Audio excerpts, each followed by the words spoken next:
Méditation du 30 juillet. Pourquoi la tribu de Lévi? Puisqu'il en est ainsi, voici ce que j'annonce, moi le Seigneur, le Dieu d'Israël. J'avais promis à ta famille, à ton clan même, que pour toujours vous seriez mes prêtres. Mais maintenant, j'affirme solennellement qu'il n'en est plus question. En effet, j'honore ceux qui m'honorent, mais ceux qui me méprisent seront méprisés à leur tour. 1 Samuel 2, le verset 30 dans la version Bible en français courant. Je n'imagine pas Dieu dire, c'est fini, j'honore ceux qui m'honorent et j'humilie ceux qui me méprisent. Mais c'est réel et assez juste au regard de toutes les bontés que nous recevons de lui. Malgré cela, certains abusent de son grand cœur et pensent pouvoir jouer un peu à être des chrétiens en servant Dieu et son ennemi en même temps. Dans le passé, Dieu a choisi un peuple pour proclamer sa puissance et à travers lui se manifester au monde. Juste après avoir délivré Israël de l'esclavage d'Égypte, le Seigneur avait mis à part pour un ministère sacré les premiers-nés mâles de l'assemblée. Mais ceux-ci ont été rejetés lorsqu'ils ont adoré le veau d'or, voir Nombre 3, le verset 12. Littéralement, Dieu a dit « c'est fini ». Mais une tribu n'a pas participé à l'adoration du veau fabriqué par Aaron et Dieu l'a choisi pour l'honorer. Dès ce moment, Dieu accorda cet honneur à la tribu de Lévi en récompense de sa fidélité, comme aussi de son courage et de son zèle lors de l'affaire du veau d'or au Sinaï. Extrait du livre Patriarches et prophètes, le chapitre 30 à la page 318.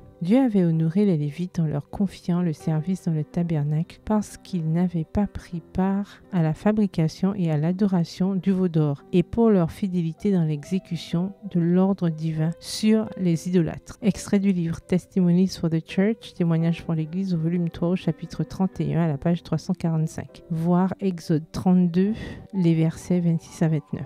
Cela confirme que l'on ne peut pas jouer avec Dieu. Il nous a choisis pour servir activement l'humanité. Il nous a appelés à briller et à être une lumière au milieu des ténèbres. Mais si nous ne sommes pas vraiment engagés dans la mission, il peut parfaitement, dans son autorité, nous rejeter et choisir quelqu'un d'autre qui s'engage à être fidèle dans l'accomplissement de la mission. Le Seigneur est prêt à nous honorer, à faire de nous des flambeaux vivants qui portent son message d'amour et de salut au monde. Allons-nous nous priver de tous ces privilèges et être humiliés par Dieu à cause de notre foi vacillante et de notre incrédulité? Restons fidèles à Dieu au milieu de ce monde de plus en plus incrédule et nous conserverons l'honneur de Dieu dans notre vie. PS, heureuse d'avoir été choisie. Bonne journée, que l'Éternel vous bénisse.